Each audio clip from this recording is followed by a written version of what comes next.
Welcome to this IOSH Future Leaders webinar, Transform Your Future Career Change into Occupational Safety and Health with your Future Leaders members. My name's Niall Rackman. I'm joined here with Fiona Fullerton. Today we're going to be joined by Jimmy Quinn, who is Director of Safety, Health, Environment and Quality. And we're going to talk about all of his roles and how he got into occupational safety and health. I'm going to pass you over to my colleague Fiona, who's going to introduce our marvellous speaker today. Let's start finding out about you, Jimmy. So how did you make the transition into OSH? Oh, okay, Fiona. So my transition to OSH came through my sort of last maybe 8 years in the army, because the more senior you get in the army in terms of rank, the more responsibilities you take on with regards to health and safety for your service people that come under your command. So going from a sergeant, looking after a platoon of soldiers, up to being a warrant officer, sergeant major, where you look after about 140, 150 soldiers. You tend to get involved in the day-to-day health and safety, and that could come from going for a run, if it's a hot day, or on the firing range, or looking after the health and safety when you go out as part of a workshop, as part of a repair team, if you're in one of the corps. So health and safety really starts to become part of what you do. And my initial thoughts were that because I come from an instructional background, that it would be something that I could teach when I left the armed forces. So I started setting myself up 4 years before I left to do the health and safety courses that gave me an understanding of the theory behind the practical elements that I was doing while serving. So it was crazy back then, because in order for me to be a level 3, have a level 3 qualification, in order to become a member of our institution, I had to go to a training provider that wasn't part of our institution to get the level 3 course to become a member, which is a little bit crazy. Now it's a lot easier. We've got our own level 3s and level 6 now.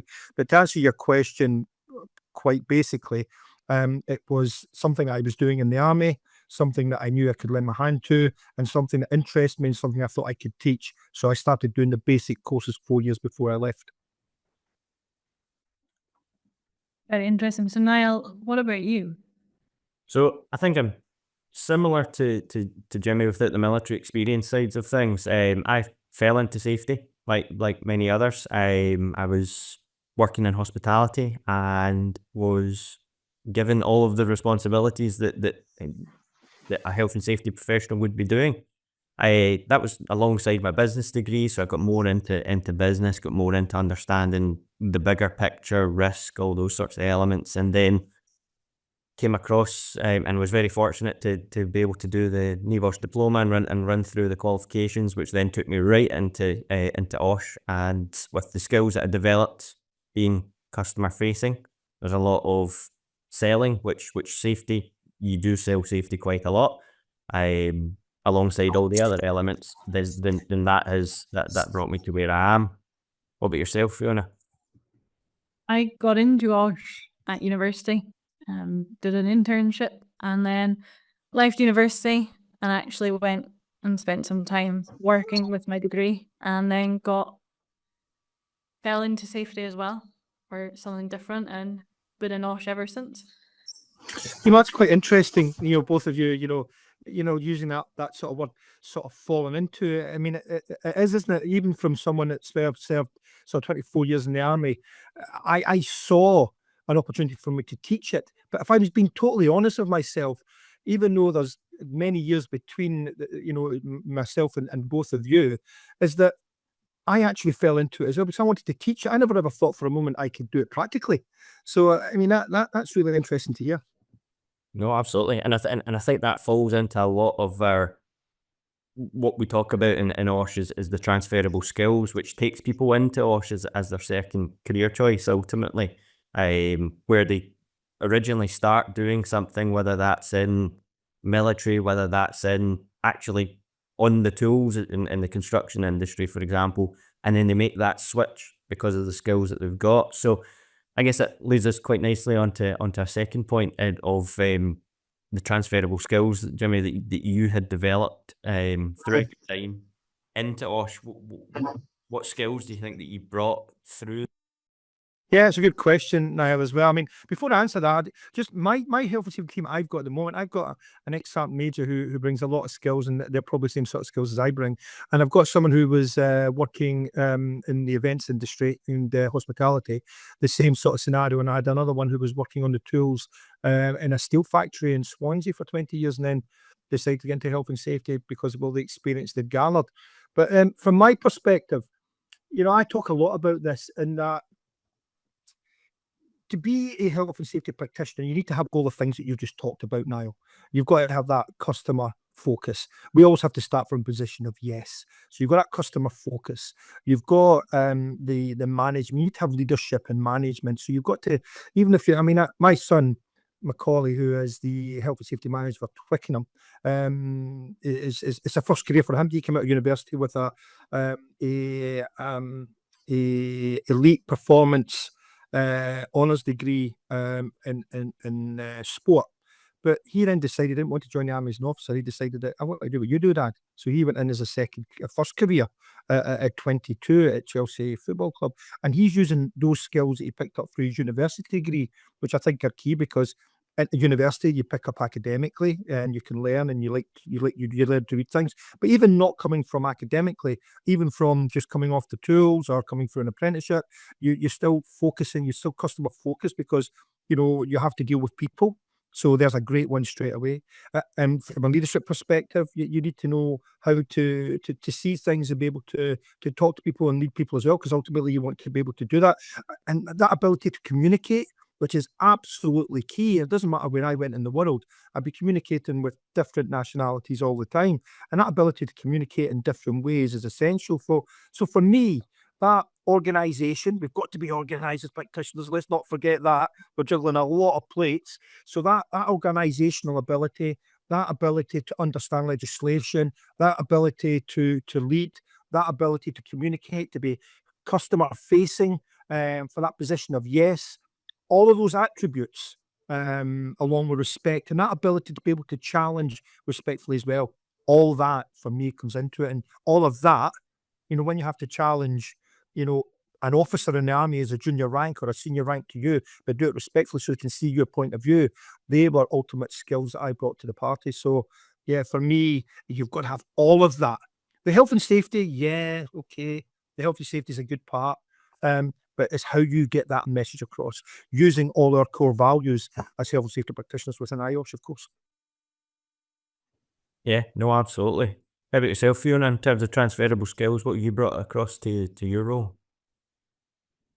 I think one of the main ones, and Jimmy picked up on it, is that off the tools, coming off that tools, that goes a long way in OSH. You can learn so much, although it is difficult to then take that, because that's how how it's done, and it can involve a shortcut. So it's sometimes a detriment, but it is good to understand coming off the tools, because I think you're not quite seen as just the HSE police to the rest of the workforce. Then you can actually revert back to when you do it like this, how you do it. But I think learning from scratch is always good as well, but it's making sure that you do learn from scratch and not pick up the bad habits that have developed over the years. But I think Jimmy picked up on quite a lot of the communication. We do spin plates, lots of plates at times. There's juggling acts of what we do, and being organised. From university days, you have to be organised. You learn how to, your computer skills and everything that comes into it a lot these days. What about yourself, Niall? No, I think you touched on pretty much all transferable skills that are required to come across if you are moving as a second career into OSH. Ones that are more prominent nowadays, I guess, would be those computer skills, being able to use a computer, whether we like it or not. It's coming in. And I think there was one great point that was made, whether it's first career or second career choice, of there is benefits of individuals that come on the tools into safety. There's also benefits from individuals that come straight from academia, for example, and do their degree into OSH. But I think the core fundamental part of it is that willingness to learn and taking that, changing the perception of OSH, which is one of our core themes of, rather than sitting in what the perception of those who are doing the doing on the ground, as such, doing the works, that the HSE team sit in the ivory tower and tick the boxes and look down on you and try to find fault. Us as OSH professionals, with all the skills that we've got, we can go down into the tools and learn what's being done, how it's being done. And I think anybody who's considering that transition into OSH needs to realise that it's not the sit in the office with the feet up with a clipboard looking out the window every now and then. You're going to need to be open, willing and able to get down onto the tools, learn what's going on, understand the working environment, and then provide your advice scenarios from what you've developed from your own experiences and your own learnings from legislation. And you know what now, that's another great point, because when I got my first construction job in Abu Dhabi in 2014, I'd done 3 years working with Babcock on PPM contracts, and I didn't really have a really great understanding about construction and what I'd read. I had a good understanding, but not really put in practically day to day. And the guy that hired me, a guy called Mark Hewitt, back in the day, working for Multiplex, project director of Abu Dhabi, says, "Jimmy, I want you to build me a team, and I want you to mentor that team." I said, I don't want you for the health and safety. I want you for the attribute you bring from the armed forces, that you've obviously built teams and you've mentored teams and you've trained teams. So I want to bring that philosophy into construction. And you know what, Jimmy? I'll teach you everything there is to know about construction, because I've got two of the best here that I've ever worked with, and you'll be able to glean everything from them. So then we had collaboration and mentorship. Mentorship was a good one that I don't think anybody's mentioned there, but it's our duty to mentor people as well, isn't it? Yeah, absolutely, 100%. Yeah, individuals don't know what they don't know at the end of the day, including ourselves. So we've got that sort of inter-department, but also intra-safety professionals looking to others, providing them with the advice and guidance. It is impossible for us to know everything. Absolutely. And anybody that says that they know anything is probably a more dangerous person in the room if they claim to have everything. So brilliant. Yeah, no, that was fantastic, and thanks Fiona and Jimmy for your points there in terms of transferable skills.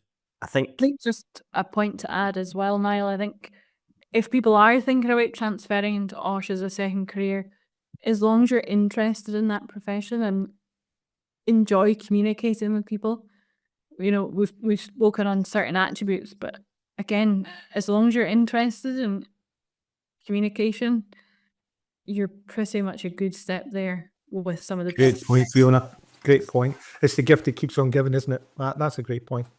With interest in communicating and working with people, it couldn't be a better career. Great point. Yeah. We're not looking for perfect from day one. If you're able to learn and you're willing to do the work, then come into OSH. It's great. Perfect. So we'll move on to sort of the next point then, which is along the sides of bringing and joining OSH as a career as such. So probably a big question, Jimmy, and I do apologise for this one, but if you were to go all the way back to when you started in safety, what are your main lessons and any practical advice and tips that you've got for anybody that's thinking about changing their career and coming into OSH? Well, for me, coming in when I left the army in 2011, or before I even began work. Taking all your experiences that you've experienced up till now, if you were to turn back to yourself when you first came out of the army and into OSH, what advice would you give yourself? Oh, yeah, definitely. Well, no, absolutely. You've got to find yourself a good mentor. I've got 3 mentors, and this is going to make you laugh. And it's not just I've got a mentor who is probably late 70s, hasn't worked for about 20 years. Very, very, very knowledgeable. But I speak to them more about my reaction to certain situations rather than sending an email or communicating. So I really talk to them about the best way to communicate across. The second one is a very close friend of mine who got me into OSH, and that's Simon Donnelly. I talk to him nearly every day. We talk about, we're best friends, but we talk about all sorts of things from mentoring. And the other mentor, believe it or not, is my 23-year-old son, Macaulay, because you know, at 24 years of age, looking after a stadium that has 87,000 odd people and looking after the day-to-day health and safety of that at 24, you know, my brain was just joining itself up when I was 24. There was no way that I'd have been able to do anything like that. And his ability to be able to look at detail and look at the detail in matters is very good. And I should really see this as the health and safety practitioner, but my brain works too fast. I'm sort of red yellow. I am not the archetypal health and safety person. I don't like reading detail, but I'm lucky that in a team I've got people that really read the detail. If somebody says to me, Jimmy, would you rather have a job that reads detail or a job that doesn't? I'll take the job that doesn't read detail. But unfortunately, you have to know the detail in health and safety. So I have to make myself do it. But when it's big jobs, then I'll always revert to people that really understand the read between the lines in detail as well. So for me, it was all about mentoring, straight away, mentoring, networking, understanding the role that you want to play in health and safety. You know, LinkedIn is a great platform as well.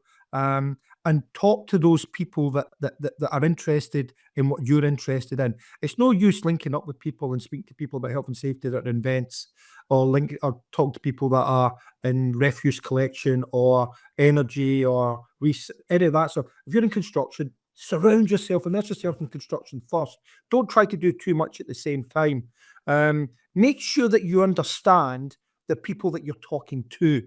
So when I left the army, I was used to going out at 8:30 in the morning as a sergeant major, and people I'd call them up to attention. I'd give them the daily brief. I wouldn't take any questions coming back. Right, go and do your work. But you can't do that in construction as a civilian. So for myself, I had to learn how to become a civilian, which was a totally different kettle of fish. So I had to learn how to speak to people on a basis that it was not say respectful, but it was talking about what I was understanding about, not giving them an instruction and expecting them to jump. It was all about collaboration. So I'm getting there. Mentoring, collaboration, and communication would be the three things that I would say to anybody. You know, if you're getting into health and safety, whatever walk of life you're coming from, you've got to be able to communicate, because you've got to be able to, if you're going to mentor, you've got to be able to get those people out onto the ground in a construction site. They would normally sit behind a desk worrying about prices if they're quantity surveyors, working about how much they're going to pay for the package if they're package managers or PMs. They don't want to go out on site to do inspections and walk around. You've got to convince them of that. And that's why those three words, and probably before both of your time, I might be wrong there, and I apologize if I am, but that influence, collaboration, enhancement, I still use them now from work 24, because those ones for me are the words that helped me when I left the army to go into health and safety. Because if you use those three words in any way, enhance, collaborate, influence, enhance, collaborate, they all work the same and you get the same message. So that'd be my advice now. Fantastic. That was a lot of solid advice there. So no, thank you, Jimmy. I'll pass over to Fiona. If you've got any advice yourself for anybody joining. Get to know the people that you're trying to influence. It's something I learned probably later during COVID that really taught me. Getting to know them on a personal level, so you can relate back why you're asking them to stay safe at work every day. So you can actually relate that back to something personal in them. So I now take the time to actually get to know people, get to know what they like, what they have family-wise, what they do in their spare time. So then you can really link it back and get that understanding of, if you injure yourself, you now can't go and play tennis for the next months. What are you actually going to do? How does that impact your life? So that's something that I've definitely learned the last couple of years to really do. And I think communication pulls into it as well. You really have to start communicating and also get to know the tools of what they're working with as well. I've, since coming into OSH, stayed with the same company, but moved around different parts of the business. And the quicker you get to understand the tools, the people on the ground then realise that you're not just there with the old style footboard and telling them what to do. So they actually then begin to understand where you're coming from a bit better. Absolutely. What about you, Niall?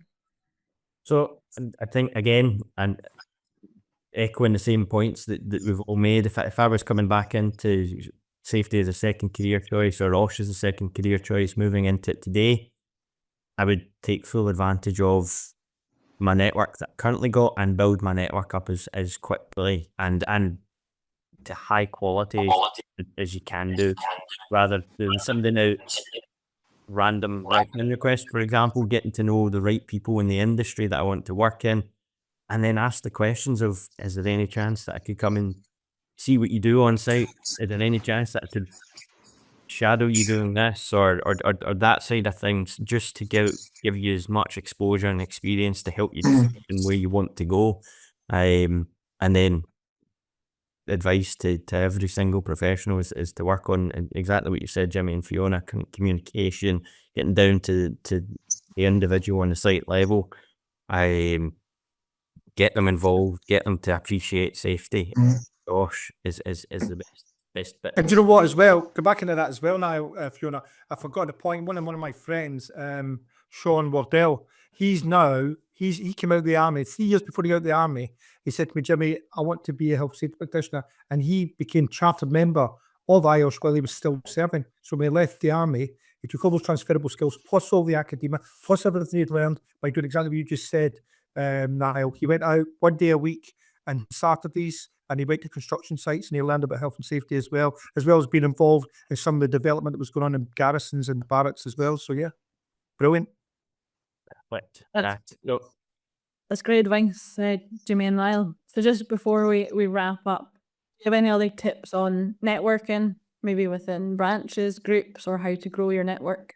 Networking is not a dirty word, is it? You know, it's a conversation I have with people all the time, and I talk to veterans all the time. And I say to them, networking, we've got the IOSH Armed Forces and Veterans Group for any aspiring health and safety peers, about 400 people in that group now, veterans. And I say to them, you know, LinkedIn is a great tool, but learn how to use LinkedIn properly. You know, there's a great book, Get It. If anybody ever wants to have a snapshot, you know, I work on it. I post within certain days. If you want to grow your network, don't like everything. You know, like the things that interest you and the things that you want to talk about, because the algorithm picks that up. But for me, without LinkedIn, and let's be honest, I was the IOSH president that didn't travel. I was the one that was stuck in COVID from 2020 to 2021, so I didn't get to travel the world. However, would I if I was given the opportunity again, I would probably, and I mean this sincerely, I wouldn't travel, because I'd reach so many people, so many branches through that year that I didn't travel, that I wouldn't necessarily have done. And it was all about the members. So, you know, network properly, but network wisely, you know, and use LinkedIn as your friend. And make sure you get to your branch meetings, because there's so much knowledge there, virtually or in face-to-face, and interact with your branch members and your IOSH members as much as you can. That's for me. Yeah, no, I think I'm similar with that one in terms of getting involved with branches. But the other side of things is with networking.